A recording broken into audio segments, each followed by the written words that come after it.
नमस्कार दोस्तों।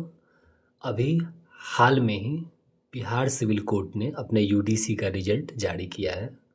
उन तमाम बच्चों को जिनका सिलेक्शन फाइनली हो गया है उनको मेरी तरफ से बहुत सारी शुभकामनाएं, और जिनका किसी भी तरह से नहीं हो पाया उनके लिए यही कहना चाहूँगा कि आपके लिए कुछ और बेहतर होगा। आप लगे रहिए। कहीं ना कहीं आप अगर इंटरव्यू तक पहुँचे हैं तो आप में भी इक्वली पोटेंशियल है जितना सेलेक्टेड बच्चों में।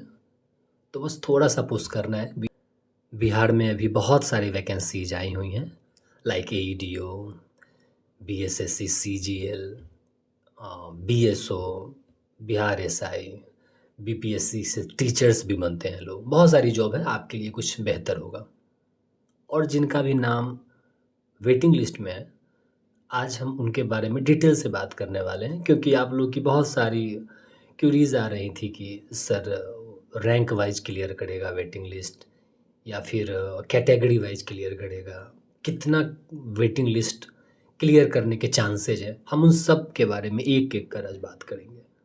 जैसा कि आपको पता होगा कि टोटल जो वैकेंसीज थी 2639, उसके 20% के आसपास, जो कि 528 होता है, बट वेटिंग लिस्ट जारी हुआ है 516।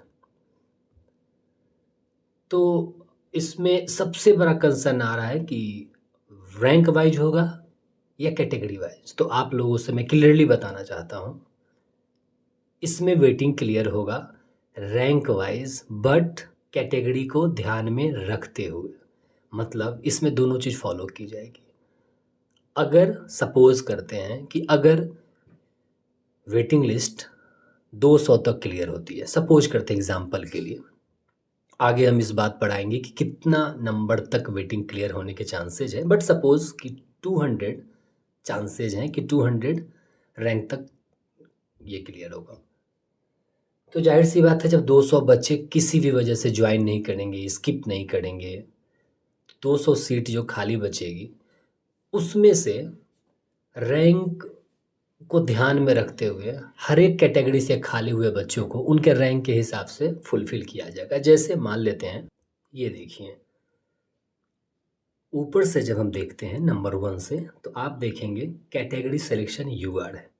मतलब यहाँ यूआर से सिलेक्टेड लोगों की संख्या सबसे ऊपर से स्टार्ट होती है, 1 से। राहुल राज जो यूआर कैटेगरी में है, और यूआर से इन्होंने अप्लाई किया था। अभी जब हम नीचे आते हैं, नीचे स्क्रॉल करते हैं, अभी हम देखते हैं कि ईडब्ल्यूएस एक कैटेगरी हमें मिला 68 नंबर पर, गौरव कुमार। सपोज कीजिए अगर 5 सीटें टोटल खाली हुई, फॉर एग्जाम्पल 5 सीट को लेकर के ही मैं मानता हूँ कि 5 सीटें खाली हुई। अब 5 सीटों में से 4 सीटें सपोज कीजिए यूआर की खाली हो गई, और एक ईडब्ल्यूएस का सीट खाली है। तो ये गौरव कुमार 68 नंबर पर है serial wise, but EWS category में ये नंबर 1 पर है। तो 5 सीट खाली होने के बाद भी इनका 68 नंबर होने के बाद भी इनका सिलेक्शन 100% होगा, चूंकि अपने कैटेगरी में एक पर है। बट सपोज कीजिए कि कोई ईडब्ल्यूएस का बंदा अगर दूसरा या तीसरे सीरियल नंबर पर ही होता, बट ईडब्ल्यूएस का एक भी सीट ही खाली नहीं होता, सारे यूआर, एबीसी, बीसी के लोग रिजाइन करते, स्किप करते, ज्वाइन नहीं करते, नॉन ज्वाइनर होते, तो 2 नंबर पर होने के बाद भी उनके चांसेस नहीं होते। उम्मीद करता हूँ आप लोग इस बात को समझ पाए होंगे कि सिलेक्शन कैटेगरी वाइज होगा, बट रैंक को आधार मानकर। तो अब बात करते हैं कि कितने सीरियल नंबर तक वेटिंग क्लियर होने के चांसेज हैं। तो मैं आपको ये बता दूं कि सबसे पहली बात तो बहुत सारी ऐसी जॉब हैं जिनके रिजल्ट आते हैं, और रिजल्ट आने के बाद लोग बहुत लंबे समय तक इस चीज़ का वेट करते हैं कि वेटिंग लिस्ट कब जारी होगा, वेटिंग लिस्ट कब जारी होगा।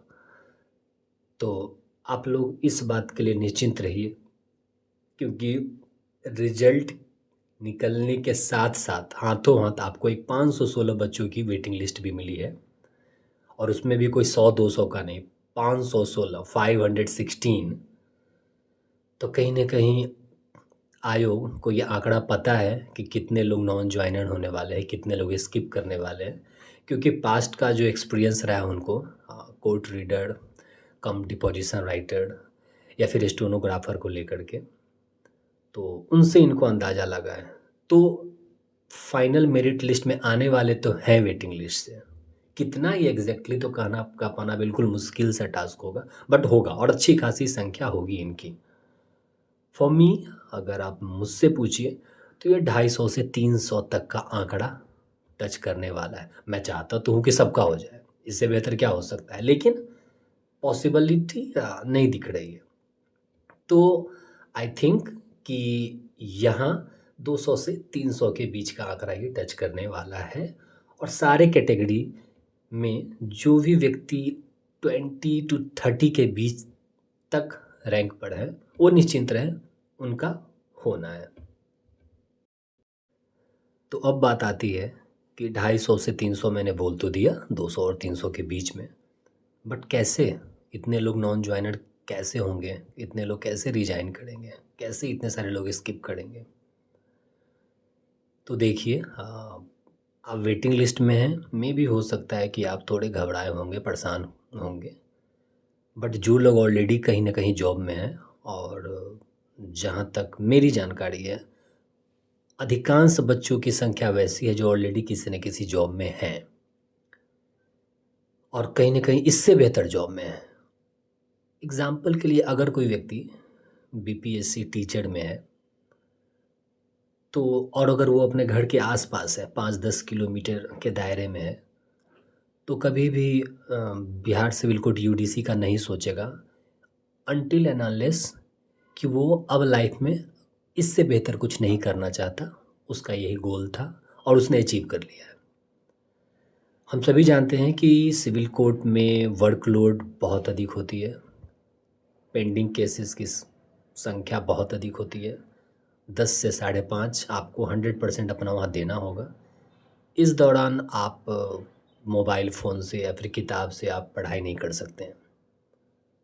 अगर टीचर हैं, अगर आप अपने घर के आसपास से, आप घर से जाते हैं, आपको खाना मिलता है, आपको सारी एमिनिटीज़ फैसिलिटीज़ मिलती है, आप वहाँ पर 2-3 क्लास लेते हो, वहाँ बैठकर आराम से आप लीजर टाइम में आप मोबाइल या फिर बुक से आप पढ़ाई कर सकते हो, और ऐसे बच्चों की संख्या बहुत अधिक है। अगर आपके आसपास कोई टीचर होंगे तो आप रिलेट कर पा रहे होंगे इसको, या फिर आप खुद अगर एक टीचर हैं तो आपको पता होगा कि स्कूल का माहौल कैसा होता है। तो अगर जितने भी बच्चे बीपीएससी के थ्रू टीचर बने हैं, मैं गारंटी लेता हूँ कि अगर उनका होम पोस्टिंग नहीं हुआ होगा सिविल कोड यूडीसी में, जो कि वाकई में बहुत कम लोग ऐसे लकी हैं जिनका होम पोस्टिंग हुआ है, वो तो ज्वाइन नहीं करेंगे। इन टर्म्स ऑफ सैलरी की भी बात करें, उनकी सैलरी भी ज़्यादा है। ठीक है, पे स्केल ग्रेड पे कुछ है नहीं, बट उनकी सैलरी अच्छी खासी है, और अभी इलेक्शन के टाइम के समय बहुत सारी ऐसी घोषणाएं हुई हैं, और फ्यूचर उनका इंक्रीमेंट बहुत अच्छा होने वाला है, और उनको इस जॉब में रहते हुए BPSC, UPSC, other state PCS के लिए अपने और अपने फैमिली के लिए बहुत टाइम मिलने वाला है। तो उनके लिए तो कतई ये फ़ायदा नहीं होगा इसमें ज्वाइन करना। तो आप भरोसा रखिए, नंबर ऑफ़ स्टूडेंट ऐसे होंगे जो इस जॉब में नहीं आना चाहेंगे, जो ऑलरेडी टीचर है। सेकेंड बात करते हैं, अभी हाल फिलहाल में आरआरबी एनटीपीसी का हमने देखा कि मेंस का एग्ज़ाम हुआ है, 2-3 महीनों के अंदर ये क्लियर होगा। तो बहुत सारे सीट्स से वैकेंट हो, क्योंकि कोई भी व्यक्ति आरआरबी एनटीपीसी में जो पोस्ट हैं मोस्टली वो अच्छे पे लेवल के हैं, अच्छी फैसिलिटीज़ है, अच्छा सैलरी है, तो अच्छे वेलफेयर स्कीम्स हैं, सोशल सिक्योरिटी स्कीम्स हैं, लाइक ट्रैवल, हेल्थ, एजुकेशन, और भी बहुत सारे। उनको हर साल में बोनस उनको मिलता है 3 या 3.5 महीने के आसपास सैलरी का, 3 महीने की सैलरी उनको दी जाती है, जो बहुत बड़ी बात है। तो हर मामले में वो अच्छा है, तो कुछ लोग वहाँ जाएंगे। कुछ लोग ऐसे भी हैं जिन्होंने स्टेनोग्राफर ज्वाइन किया है, कोर्ट कम डिपोजिशन राइटर ज्वाइन किया है क्लर्क में, कुछ लोग स्टेनोग्राफर है हाई कोर्ट में, और भी डिफरेंट डिफरेंट डिपार्टमेंट्स में। वो सब कहीं ना कहीं ये जानते हैं कि उनका कोर्ट यूडीसी में ज्वाइन करना उनके लिए गलत डिसीजन होगा, क्योंकि उसमें टाइम मैनेजमेंट बिल्कुल नहीं होगा, टाइम नहीं मिलेगा उनको, बहुत हैक्टिक जॉब होने वाला है उनके लिए। और जहाँ कहीं भी वो हैं वहाँ उनके पास इतना टाइम मिलता है कि वो अपना आगे का देख सकते हैं, तो वो लोग तो डेफिनेटली स्किप करेंगे। और इस तरह से 250-300 सीरियल के आसपास वेटिंग क्लियर होने का पूरा चांस है। तो आप लोग धीरज बनाए रखिए, लेकिन हाँ, आप इस पर डिपेंड मत रहिए। आगे जितनी भी एग्जामिनेशंस है जो कहीं ना कहीं से बहुत बेहतर है, मैं समझता हूँ कि भगवान का कुछ इशारा है, आपको उन्होंने टाइम दिया है कि आप 100% अपना दें। जो ज्वाइन करेंगे वो तो चले जाएंगे ज्वाइन करने, स्टार्टिंग में काम सीखना, प्रोबेशन का टाइम, नई डिपार्टमेंट हो गई, आप थोड़े से उतने कंफर्टेबल अपने आप को कॉप अप करने में आपको समय लगने वाला है। तो उनको टाइम बहुत कम मिलेगा, आपको बहुत टाइम मिलेगा। सपोज कीजिए कितना अच्छा रहेगा कि मार्च तक आपका ये सारा पेपर भी हो जाएगा, आपने अपना बेस्ट भी दिया और आपका वेटिंग भी क्लियर हो गया, तो आपके लिए तो बल्ले बल्ले हो गई ना। आपको दोनों में से चुनने का मौका मिलेगा कि कौन सा जॉब में जाए। तो कहीं ना कहीं जो ज्वाइनर होंगे वेटिंग लिस्ट में, जो ऊपर के 250-300, कहीं ना कहीं उनसे बहुत मामलों में लकी है कि उनको टाइम भी मिल गया और 3 महीने के बाद इधर वेटिंग भी क्लियर हो जाएगा। तो आप प्लीज़ इस वेटिंग लिस्ट के चक्कर में ना पड़े। जो होना होगा प्रोसेस, कोर्ट को अपना काम करने दें, समय पर आपका रिजल्ट आ जाएगा। ट्रस्ट द प्रोसेस एंड अगले एग्ज़ाम के लिए 100% झोंक दे अपने आप को, और वहाँ से रिजल्ट डेफिनेटली आपका आएगा। उम्मीद करता हूँ कि ये वीडियो आपके लिए बहुत हेल्पफुल रहा होगा। अगर आपको ये वीडियो सही लगा और अगर आप कुछ सजेशंस देना चाहते हैं तो please comment in the comment section and subscribe the channel and press the bell icon for further notifications. Thank you.